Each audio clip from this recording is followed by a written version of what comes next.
Pertama, Pak Samedi dan teman-teman semua, menurut pendapat saya, Undang-Undang 590 memang harus diubah. Entah itu diubah sebagian atau seluruhnya, tapi harus diubah. Minimal alasannya, ini alasan paling minimal menurut saya adalah perkembangan dari hukum, baik itu perkembangan dari kejahatannya, perkembangan dari kondisi lingkungan sendiri, konsepnya, kondisi lingkungannya, ya, strategi hukumnya, dan juga mungkin mekanisme-mekanisme yang berlaku.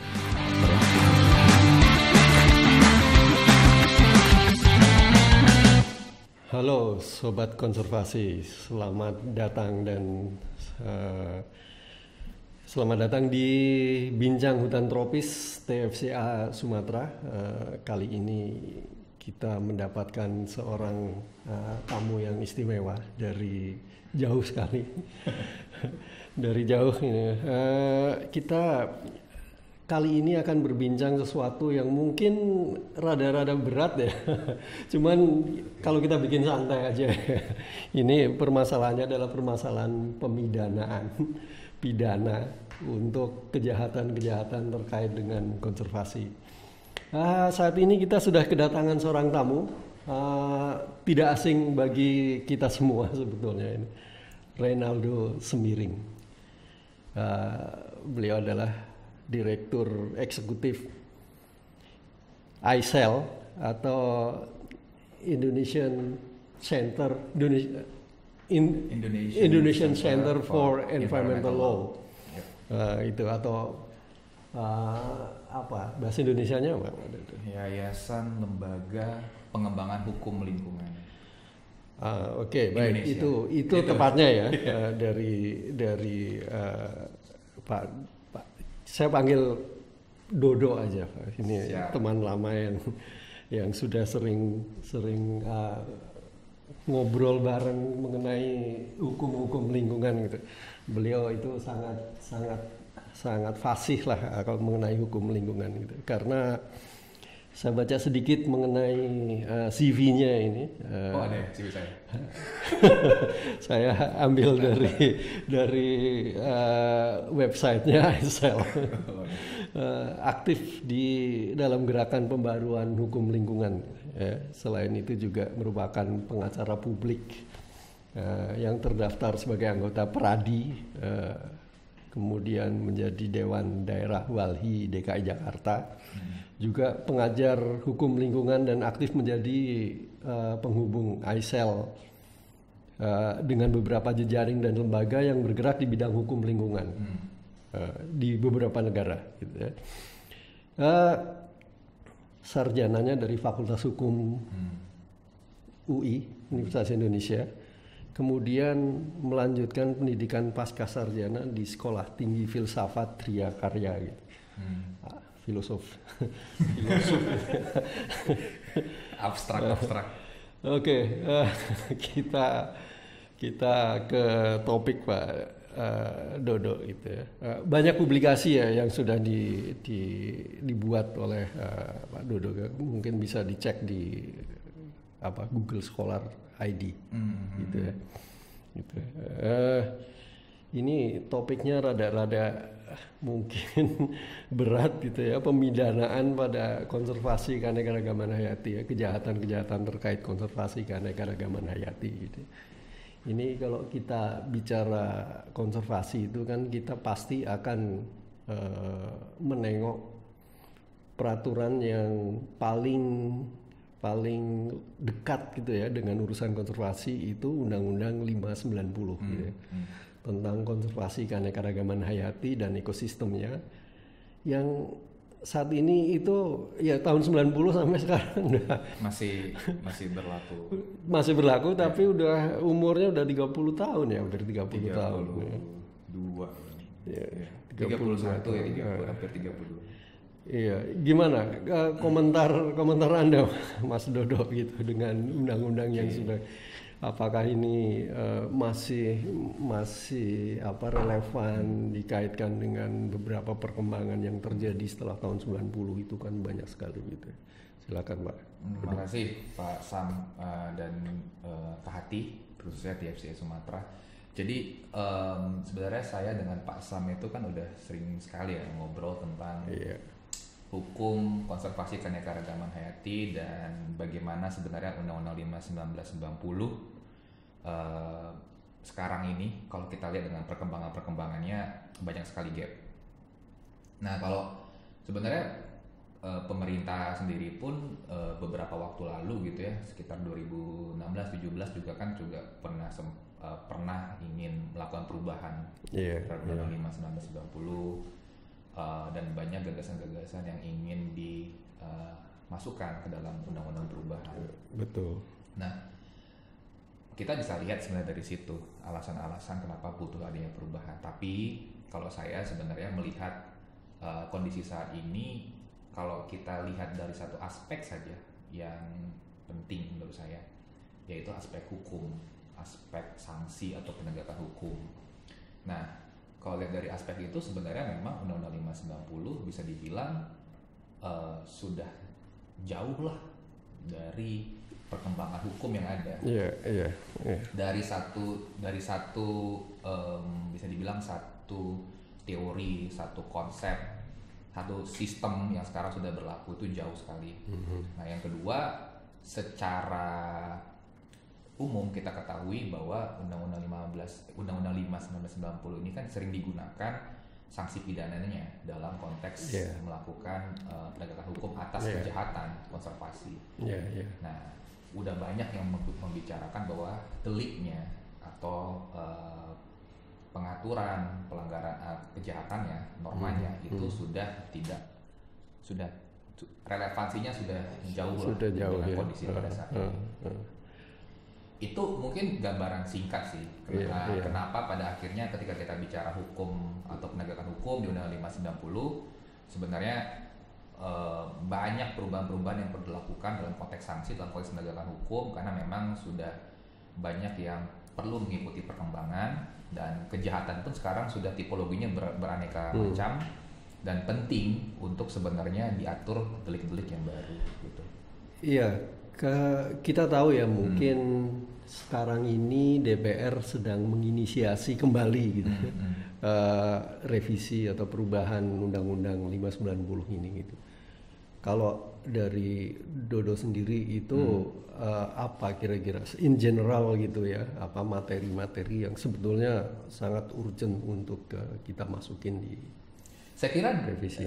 DPR itu kan undang-undang ini kan ingin diubah tuh sejak lama ya, sejak tahun 2000-an awal gitu. Mungkin sebelumnya juga udah ada gagasan-gagasan seperti itu dan draftnya terus berkembang.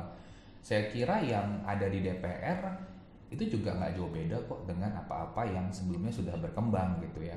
Pertama kalau yang dulu ya yang sempat sangat penting untuk kita atur ya pasti tingkat ketiga, yaitu tentang sumber daya genetik. Ya walaupun sekarang sepertinya DPR ingin itu tetap dulu ingin digabung, terus ada wacana ingin dipisah lagi, tapi intinya itu satu kerangka besar dari keanekaragaman hayati. Nah terus itu perlu untuk diatur, entah nanti mau digabung dalam satu undang-undang ataupun dipisah, tapi intinya perlu diatur.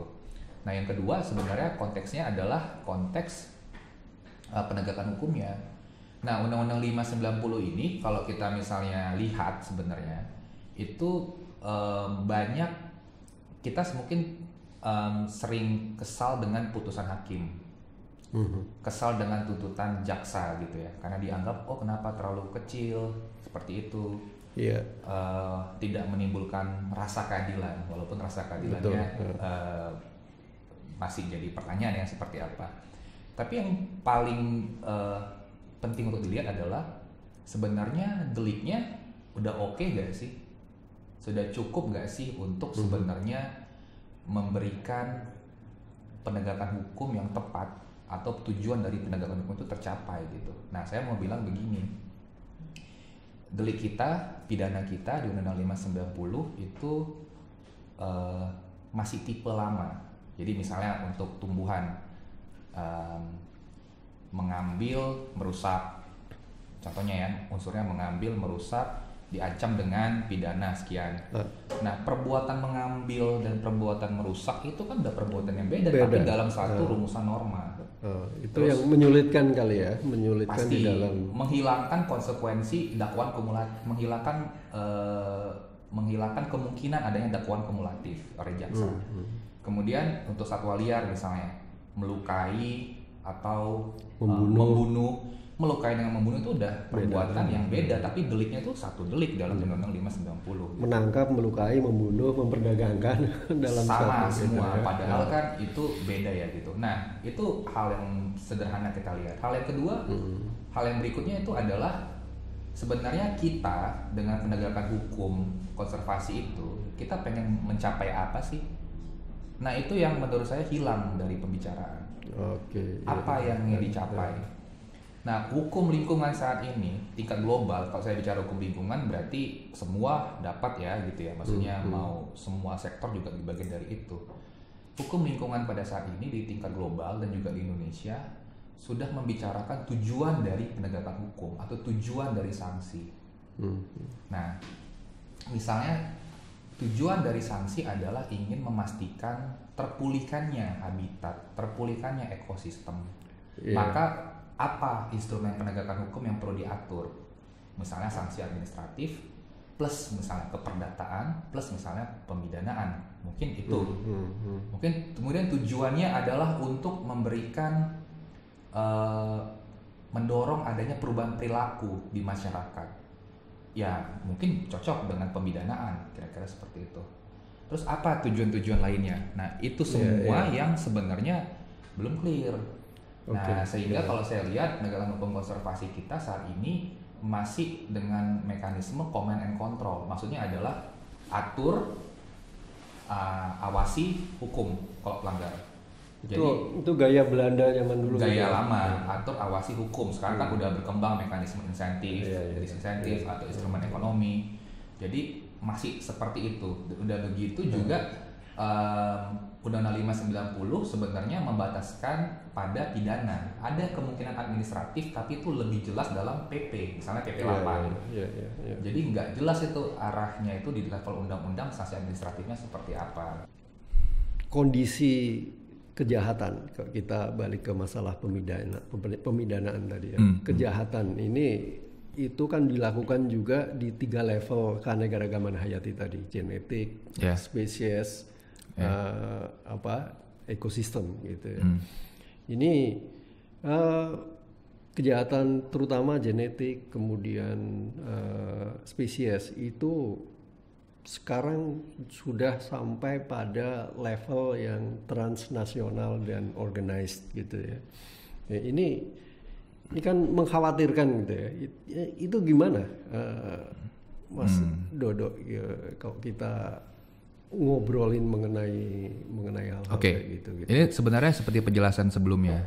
Kita harus menetapkan tujuan dari penegakan hukum kita seperti apa, strategi yang dipilih seperti apa. Artinya, ketika kita melihat ini sebagai organized crime dan transnational crime, berarti kita perlu menetapkan di aspek-aspek mana yang perlu diperkuat. Misalnya, berarti pemidanaannya harus mampu menyentuh kepada level korporasi dong.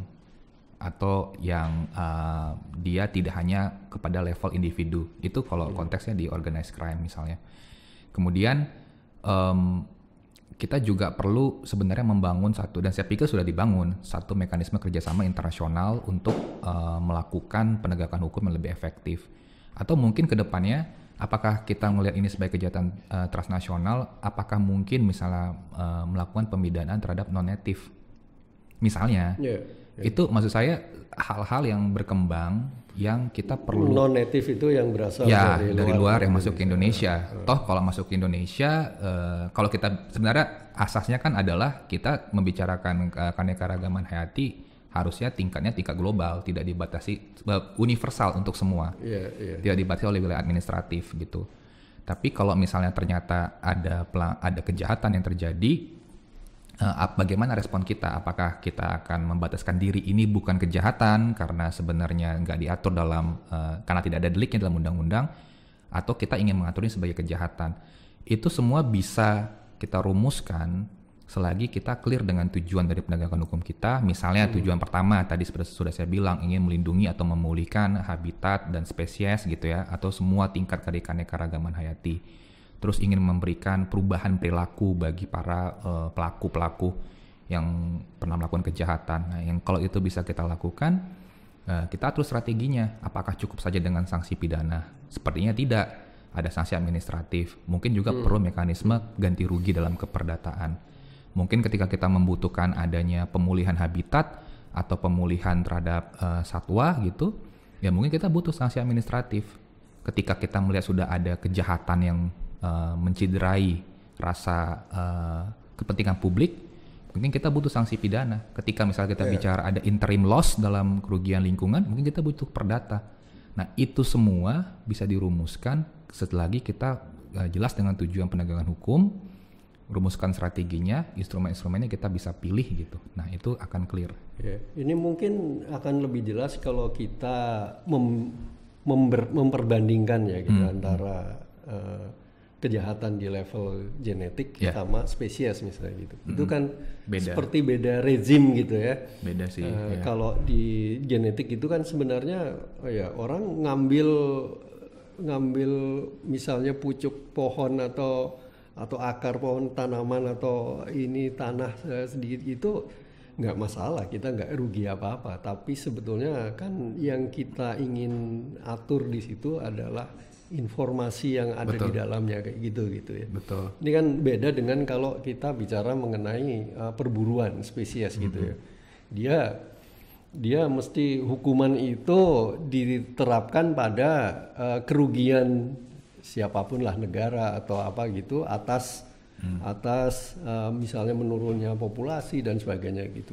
Ini beda gitu. Itu menurut saya kerugian lingkungan konteksnya. Kalau tadi bicara spesies atau bicara habitat, mungkin genetik juga maksudnya konteks kerugian lingkungan, lebih ke sana dibandingkan kerugian negara. Dan memang ketika kita bicara masing-masing tingkatan, udah pasti cara penegakan hukumnya juga beda-beda, Pak Sam. Mungkin mana yang lebih bisa menggunakan pendekatan preventif, artinya mendahulukan sanksi-sanksi administratif, mana yang memang itu kategorinya besar sebagai kejahatan sehingga perlu menggunakan pendekatan pidana. Yang kayak begitu menurut saya dari awal kita harus rumuskan. Nah, itu juga menjadi alasan penting kenapa Undang-Undang 5 kita butuh untuk ubah. Karena pidana itu bisa diubah dalam level undang-undang. Betul, gitu. Oke, kalau kita bicara sanksi pidana gitu ya, di 590 itu kan 5 tahun gitu ya, sama denda sekian juta rupiah kayak gitu. Itu baru di level sanksi yang ada di dalam undang-undang. Di penerapannya itu sering naik turun gitu, dan jarang kita menyaksikan tuntutan bahkan putusan yang maksimum itu gitu ya. Nah, ini sering teman-teman aktivis di lingkungan di lapangan itu menganggap ini terlalu rendah gitu ya, atau ini melukai sense of justice gitu ya. Itu mungkin kalimat yang paling tepat gitu ya. Itu sering diucapkan sama teman-teman kita di lapangan gitu ya. Bahkan petugas-petugas kita di lapangan. Ya, hampir semua mengatakan itu. Itu gimana? Pertama begini Pak Sam dan kawan-kawan semua, sepengetahuan saya memang tidak banyak atau bisa dibilang sangat sedikit dari delik di banyak atau sanksi-sanksi pidana di banyak undang-undang lain ya, di luar undang-undang sektor lingkungan hidup dan sumber daya alam, yang jaksa itu menuntut maksimal. Nggak banyak gitu.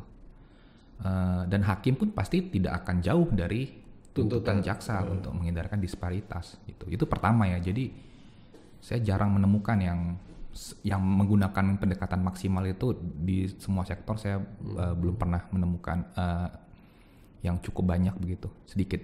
Yang kedua sebenarnya kalau kita lihat ya, Aisal tuh pernah melakukan penelitian dari mengumpulkan putusan dari tahun 2009 sampai dengan 2019, 10 tahun putusan-putusan TSL.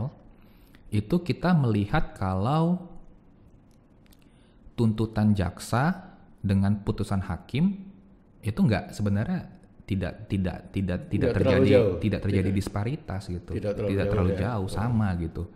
Nah, berarti kan kita bisa walaupun dia tidak menggunakan tidak menuntut dengan angka yang maksimal atau dengan hukuman yang maksimal, ancaman sanksi yang maksimal. Tapi kalau tadi kita bicara kecenderungan secara universal di Indonesia juga jarang seperti itu, dan kita melihat bagaimana hakim dan jaksa itu nggak jauh dan tidak ada disparitas gitu ya dari 200 putusan yang kita teliti.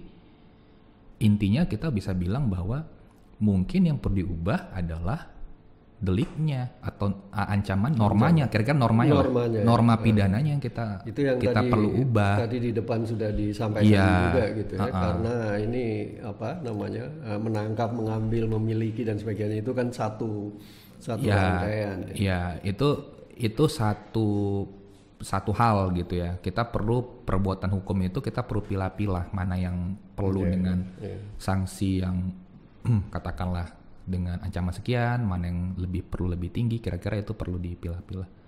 Jadi kalau saya ngelihatnya sih, ini nggak bisa dilimpahkan semuanya kepada penegak hukum kalau selama ancamannya atau perumusannya masih seperti itu di Undang-Undang 590 gitu ya. Jadi ya ini harus ada perubahan terhadap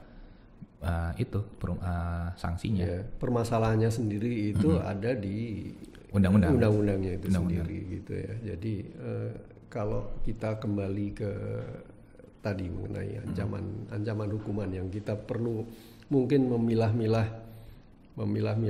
ya, menangkap sendiri kemudian memperdagangkan sendiri gitu. Ya, itu kan sendiri. Sebenarnya kita berbicara dengan satu rangkaian gitu ya, network gitu ya. Mungkin yang menangkap sendiri itu dia nggak tahu apa-apa gitu ya mengenai hukum ini. Justru yang di bagian akhir ini gitu ya, sebagai aktor intelektualnya yang itu kan sudah melewati banyak gitu. Apakah juga kita perlu membagi delik itu ke dalam segmen-segmen itu atau gimana?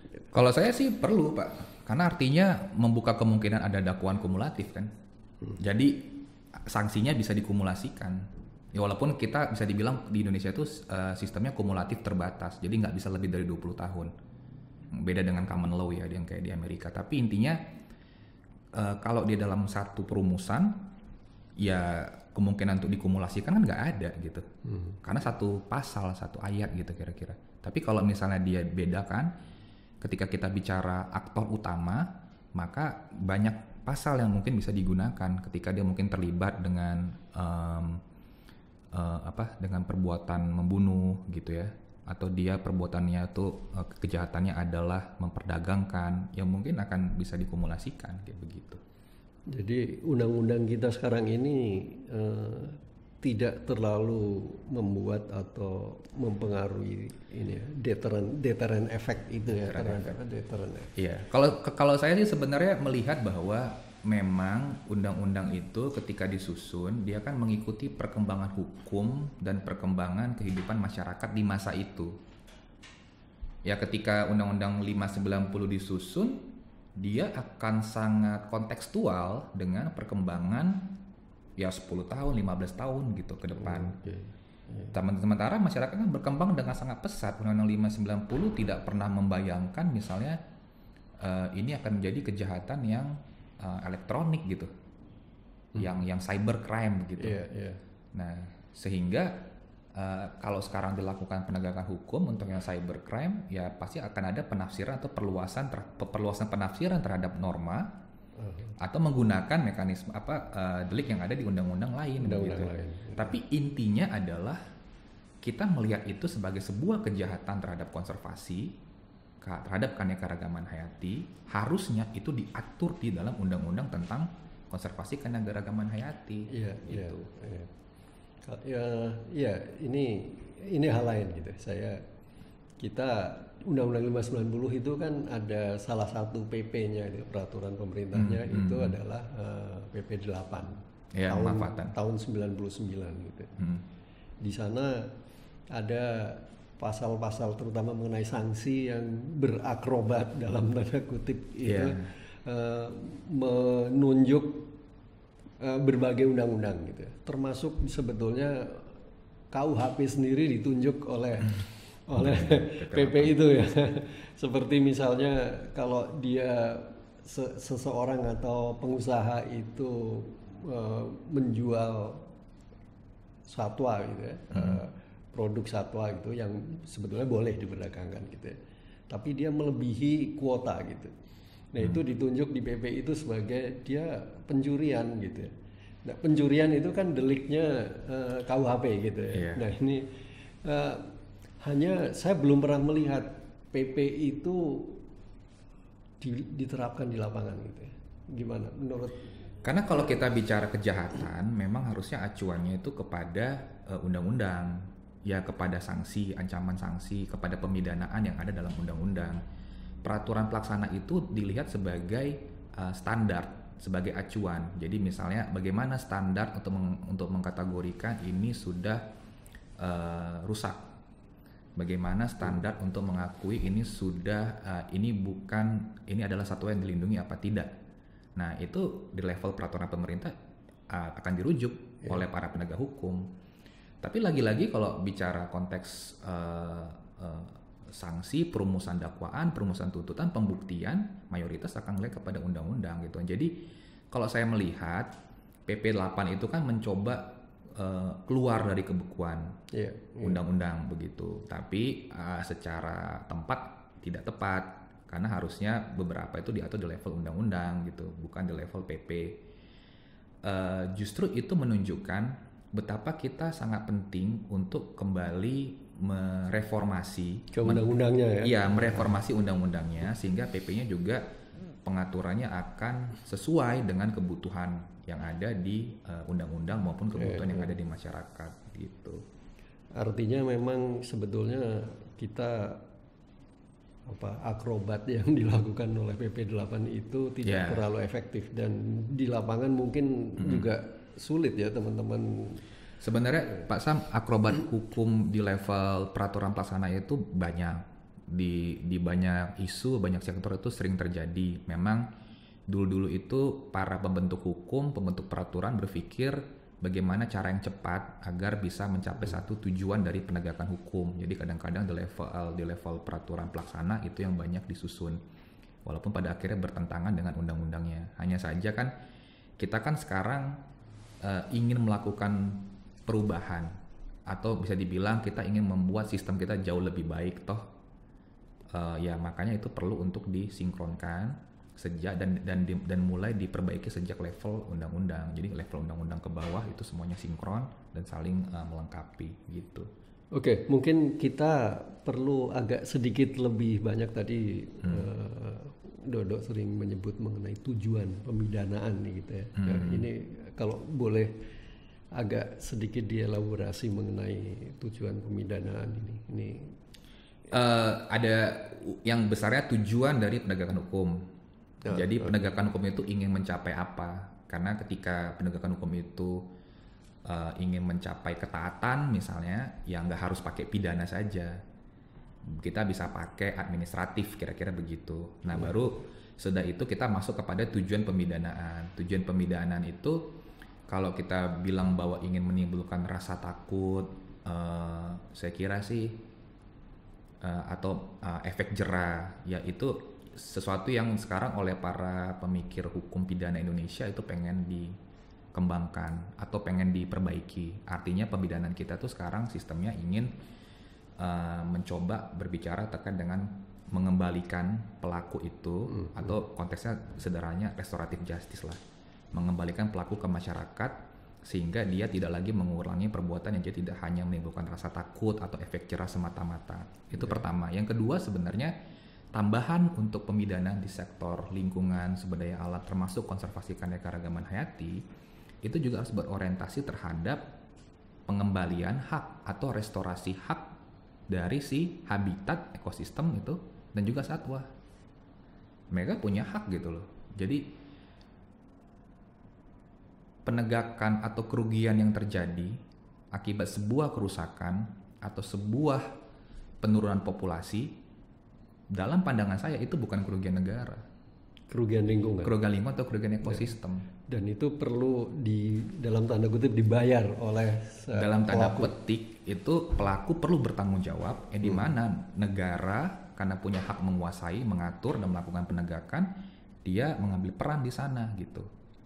Nah, jadi negara juga harus berpikir bagaimana memulihkan hak dari si korbannya, habitat, dan itu instrumen apa yang diperlukan untuk si pelaku tadi bertanggung jawab terhadap kerugian lingkungan tadi gitu.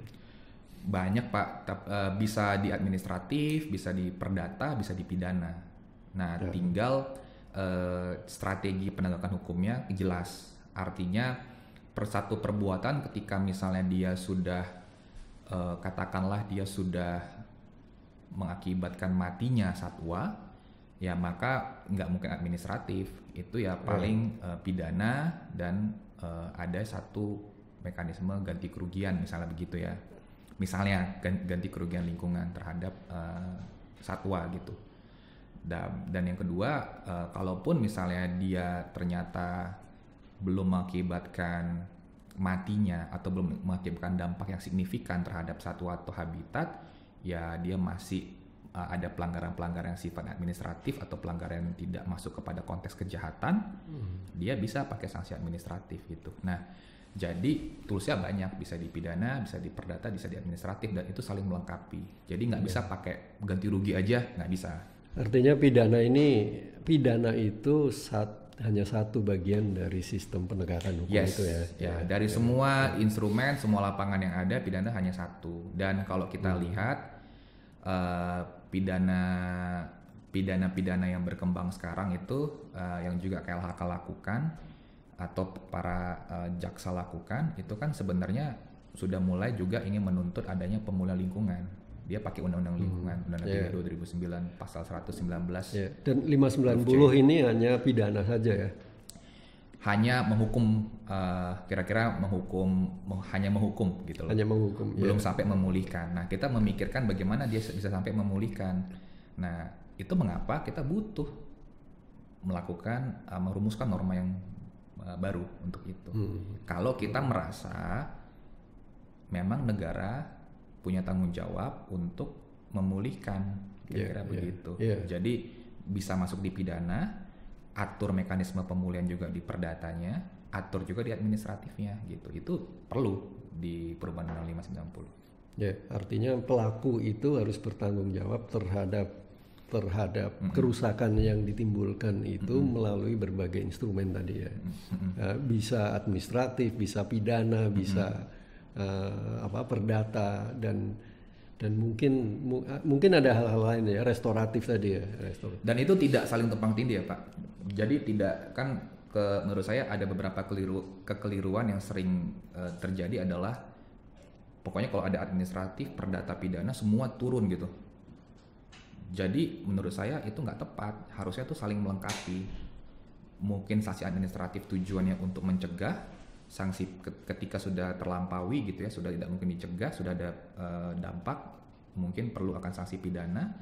Ketika sudah ada kerugian atau kerugian antara interim loss, mungkin butuh perdata. Itu ada teorinya. Ada satu teori dari Struiksma namanya, dan itu udah dikenal di berbagai macam perkembangan di Eropa gitu. Dan itu saling komplementar. Harusnya gitu, seperti itu. Makanya tadi saya bilang tujuan kita apa? Tujuan yang jelas penegakan hukum menentukan tujuan yang jelas di konteks pemidanaan gitu. Oke, gitu. Ini ada hal lain lagi tentang pidana tadi gitu.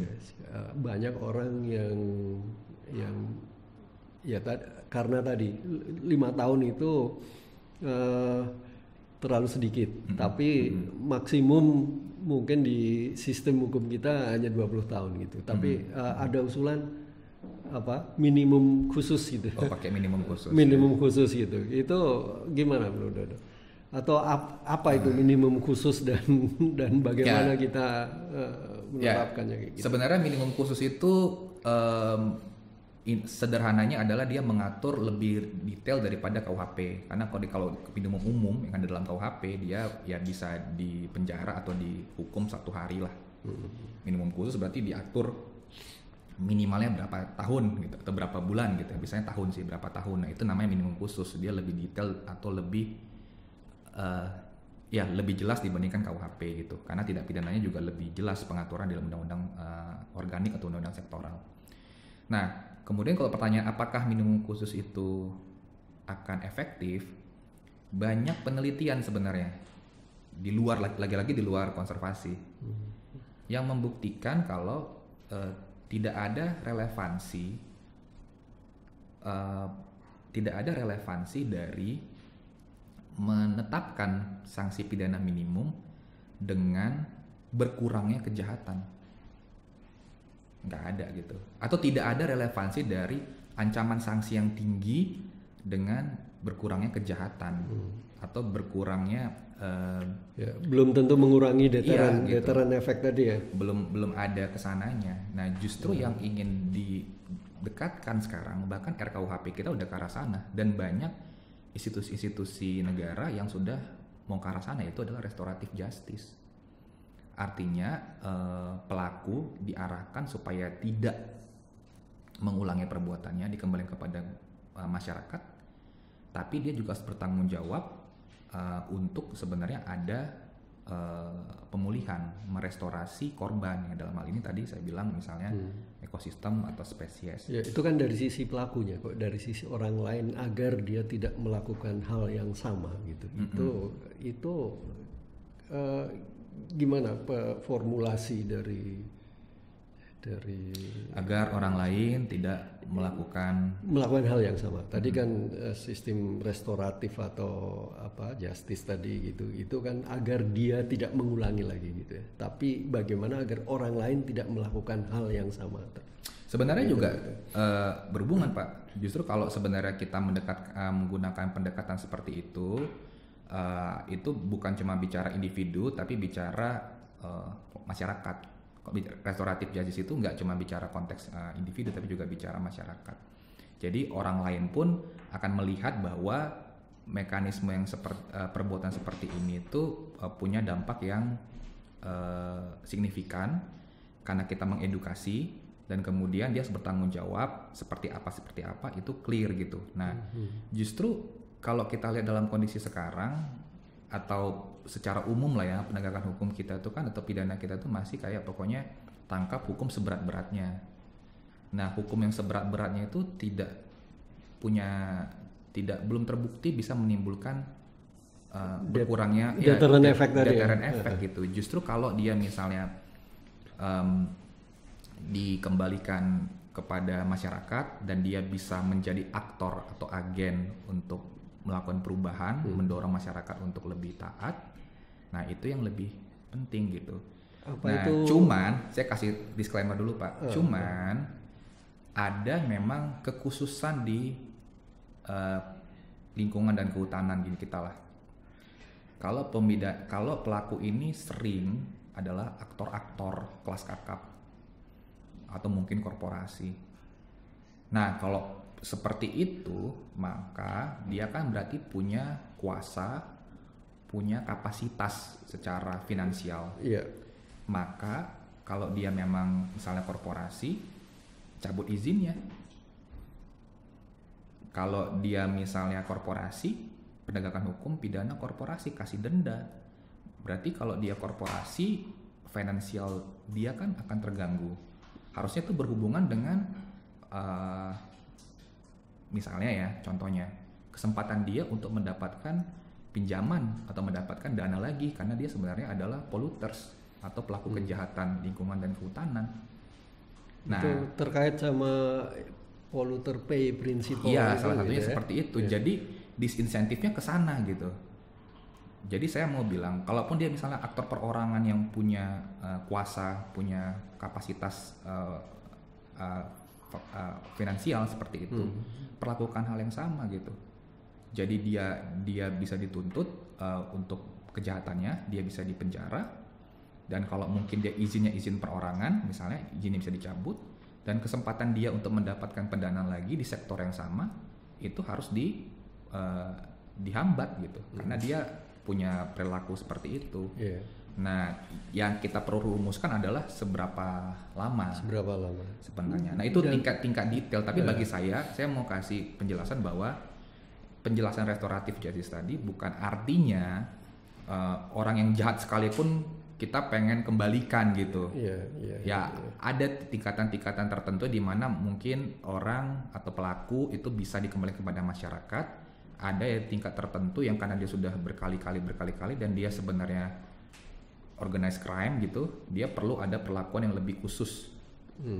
Yang itu artinya mencegah dia untuk kembali melakukan tindak pidana tersebut gitu. Jadi itu tadi harus dibedakan.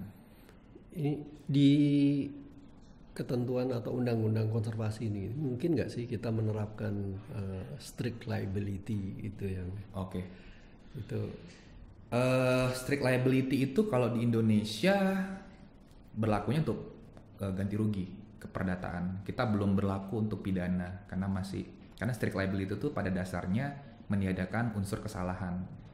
Jadi kalau para pemikir pidana masih berdebat mungkin nggak sih pidana itu tanpa membuktikan salah, kan nggak mungkin gitu ya.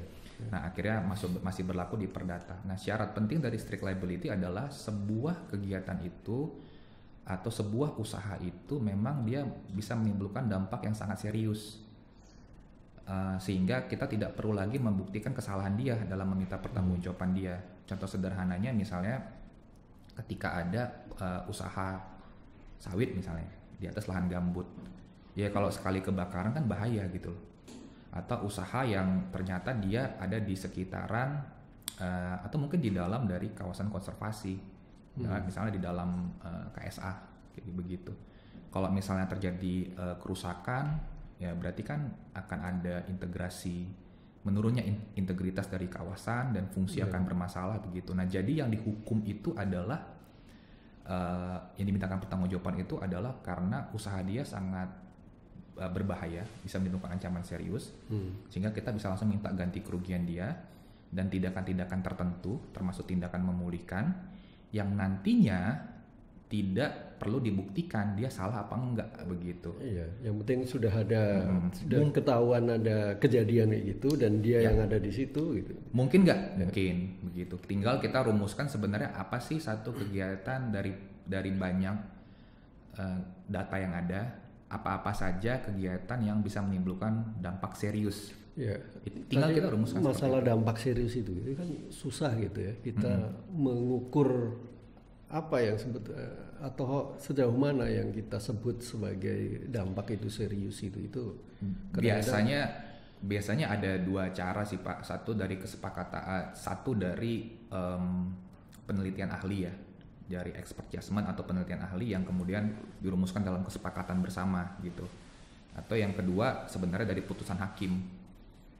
Nah kalau tadi saya misalnya bilang kesepakatan bersama atau dari penelitian ahli itu misalnya kayak nuklir contohnya.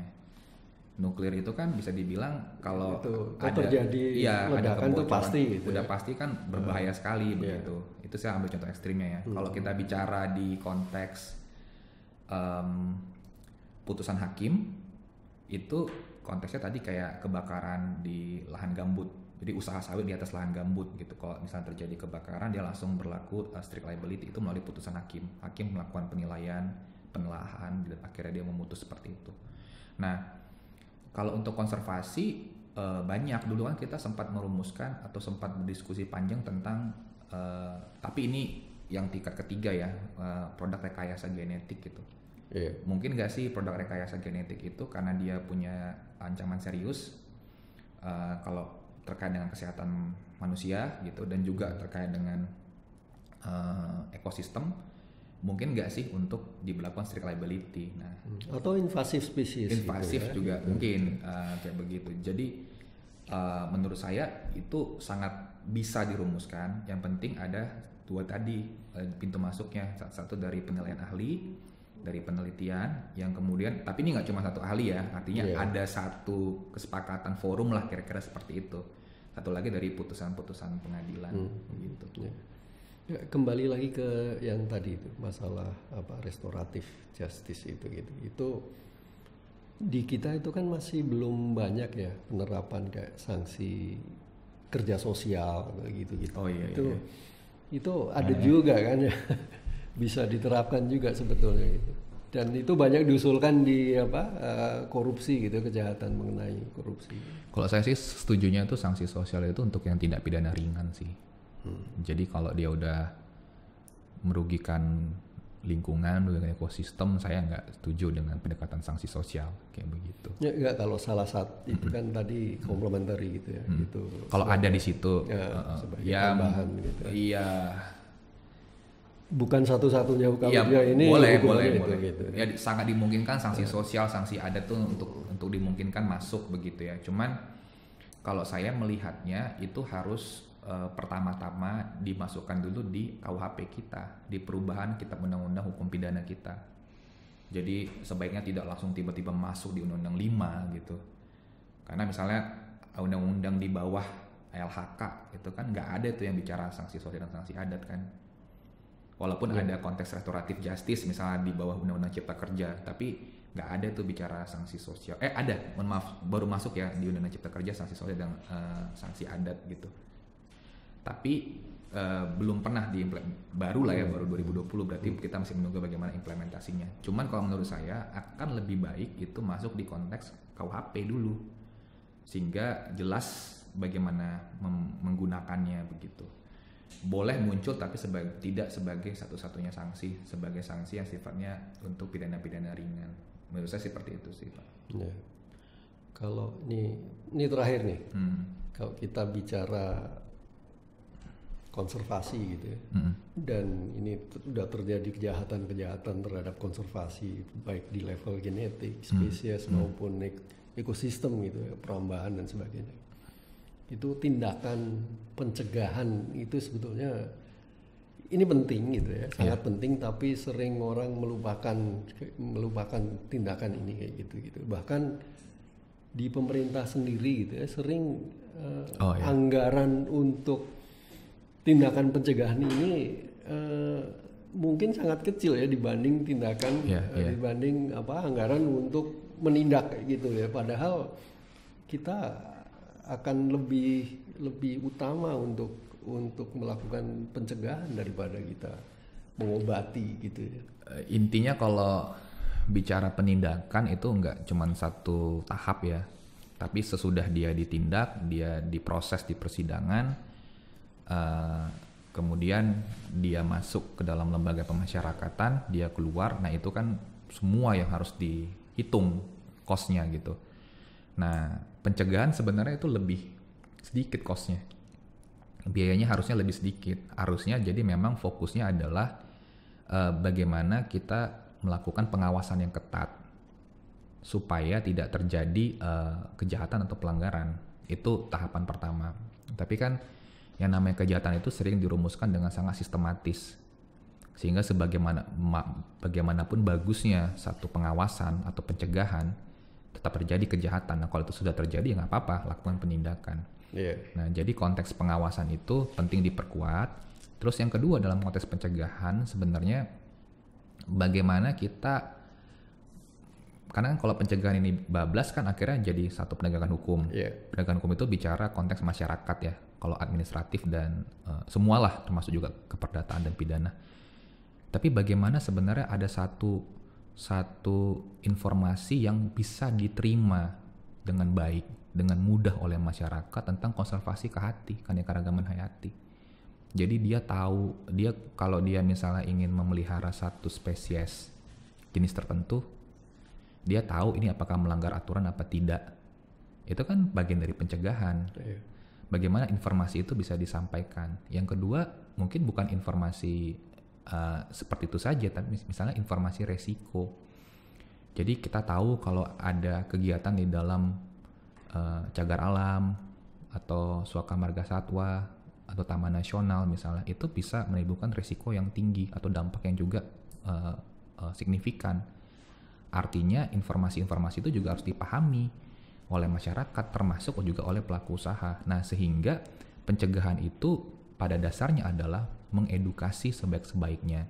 Kalau edukasi itu ternyata juga diabaikan dan dilalaikan, baik itu lalai maupun sengaja, ya itu baru kita gunakan tuh mekanisme penegakan hukum. Ya. Cuman edukasi biasanya dampaknya itu panjang gitu ya. Dampak atau hasil dari edukasi itu biasanya. Ya, dan keberhasilan dari penegakan hukum itu kan bukan seberapa banyak yang dihukum. Betul. Gitu. Tapi seberapa banyak yang tidak melakukan hukuman. Jadi kalau dia semakin lama semakin menurun, nah itu berhasil. Tuh. Jadi bukan semakin lama semakin banyak, tapi semakin menurun itu berhasil.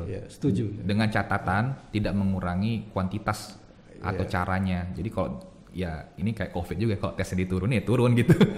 Kira-kira begitu. Saya setuju itu. Gitu. Terakhir lagi nih. Ya boleh. Tambah lagi Pak. Ini aja sih mungkin karena sekarang sedang proses di DPR pemerintah gitu. Kira-kira saran apa yang mungkin perlu gitu ya untuk teman-teman di DPR dan juga pemerintah dalam revisi Undang-Undang 590 ini. Pertama Pak Samedi dan teman-teman semua, menurut pendapat saya, Undang-Undang 590 memang harus diubah. Entah itu diubah sebagian atau seluruhnya. Tapi harus diubah. Minimal alasannya, ini alasan paling minimal menurut saya adalah perkembangan dari hukum.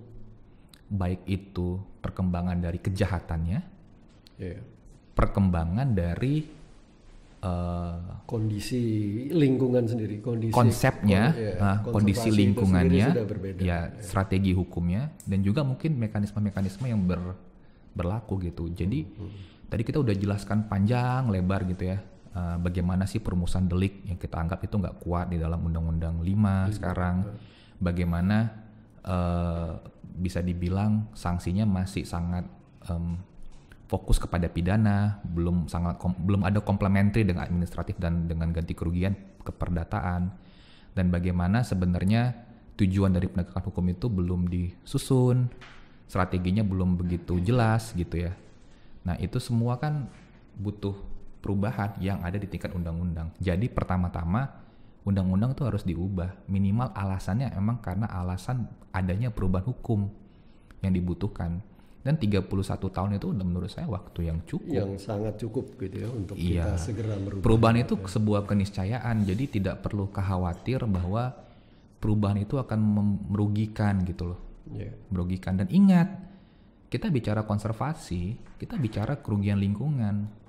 Berarti kita membicarakan bagaimana kita, negara ya misalnya negara dalam konteks hak menguasainya, mengelola lingkungan dengan baik gitu. Berarti harus mengikuti perkembangan yang ada. Bagaimana organisasi lingkungan sebagai wali dari lingkungan, sehingga dia juga harus diberikan ruang yang itu belum begitu jelas dalam konteks hukum ya di Undang-Undang 590. Itu yang pertama. Jadi memang perubahan itu harus dilakukan. Yang kedua, menurut saya perlu untuk semakin banyak melibatkan para pihak. Jadi para pihak yang selama ini juga sudah punya concern dengan Undang-Undang 590 ataupun kejahatan konservasi gitu ya. Hakim, jaksa, teman-teman CSO, teman-teman juga yang melakukan investigasi segala macam. Polisi juga. Polisi tentunya, PPNS lah, bagian dari pemerintah. Itu untuk dilibatkan. Ini minimal dalam konteks hukum ya. Kita belum lagi bicara nanti dengan para saintis. Dalam prosesnya ya. Iya, belum kita lagi nanti lihat dari perkembangan yang ada di perjanjian atau konvensi internasional seperti itu. Nah itu semua perlu untuk ditelaah dan saling dilibatkan. Nah jadi konsultasi publik atau mekanisme diskusi yang melibat multi pihak itu sangat dibutuhkan supaya undang-undang ini bagus. Nah kita itu butuh, mumpung ini sedang dibahas gitu ya, belum dibahas tapi sedang ingin diubah gitu ya, ada niatan ke sana, kita butuh untuk membuat satu naskah akademik gitu ya, atau membuat sebuah kajian yang cukup komprehensif tentang alasan-alasan perubahan.